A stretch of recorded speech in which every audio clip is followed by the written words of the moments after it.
On that NDIS underspend, how is that even possible when there are so many people out there in need? Tracy Bowden's been investigating.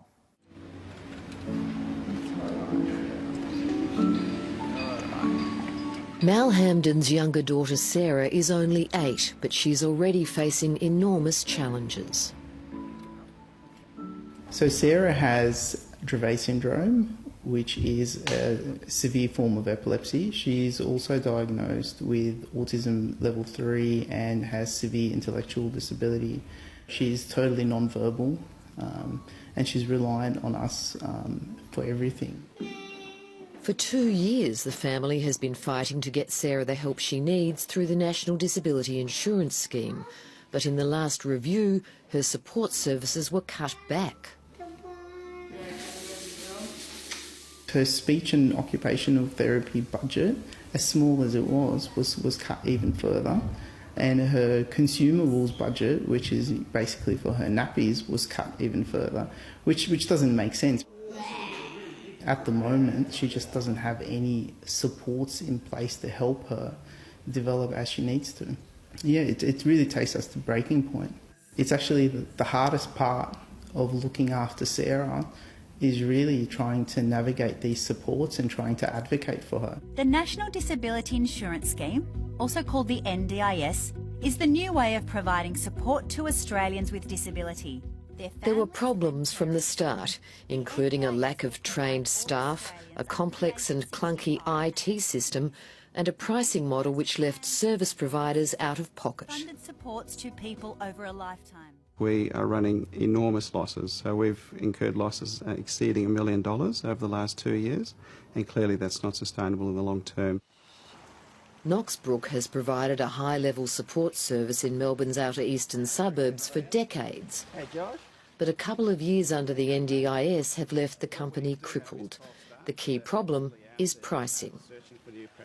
For us to provide an hour of support with a very skilled and qualified workforce costs us $61.96 an hour. The NDIS price guide funds us at $48.14 per hour. So you can see that there's a large variation between those two numbers. Some providers have stopped offering services. Knoxbrook is selling this site and moving to 3 smaller premises. CEO Christian Dauncey says the other option would be to provide less qualified staff. It would be incredibly challenging and dangerous for an organisation to provide that level of support with people with a workforce that don't have the qualifications or the skill to deliver those supports, and yet that's the expectation under the price guide. So far, there are almost 250,000 Australians being supported by the NDIS. The anticipated total is 460,000.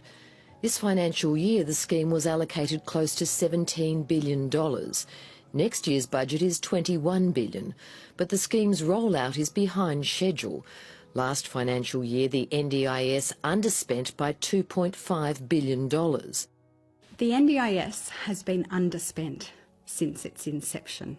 So every single year that it's been running, it hasn't spent the funding that it's been allocated. And that is a direct result of problems with the way the scheme is rolling out. So we really believe that some of that underspend needs to be spent fixing up the problems with the scheme instead of just disappearing back into government coffers. But after 6 years, the NDIS is losing its way. Complex processes and red tape are creating roadblocks. Last week, service providers launched a campaign highlighting problems with the scheme. Days later, the government announced a pricing boost for organisations providing the actual services. We've listened to providers and to participants, and that's really underpinned this decision to increase prices that are paid, which means we'll be spending about $850 million more in 2019-20. We were very optimistic about the NDIS. When it started, I almost had a sense that it was a dream. 29-year-old Perrin Tucker has a rare chromosomal abnormality. The NDIS allowed her to live independently for the first time, but the dream was short-lived. It's basically gone downhill. We've lost funding for a number of activities that we needed for Perrin. We last year were cut quite substantially in her care funding, particularly the accommodation component, which would have made it, if it had have continued, impossible for her to live independently. You can see that this is the orthotic, this is what supports the inside of her foot. The Tuckers welcome the extra funding, but wonder if it will help prevent experiences like the 6-month wait for specially designed boots Perrin needs to help her walk. Last winter, if you've been in Canberra, you know it was a particularly difficult one. Very cold. Perrin was walking around in sandals for the entire winter. The meeting we had with the planner this year described that as a misunderstanding. We're not just interested in a price increase, we're interested in some real commitments from this government to get the scheme working the way it should. Come on, Sarah. Let's go. Come on, baby. If we keep letting this continue, then her situation is just going to get worse and worse and worse, and I can't let that happen. Families like the Hamdens just want to be able to give their loved ones what they need. I'm just asking for what Sarah deserves, to live with dignity and just for her to be a happy little child. I'm not asking for the world.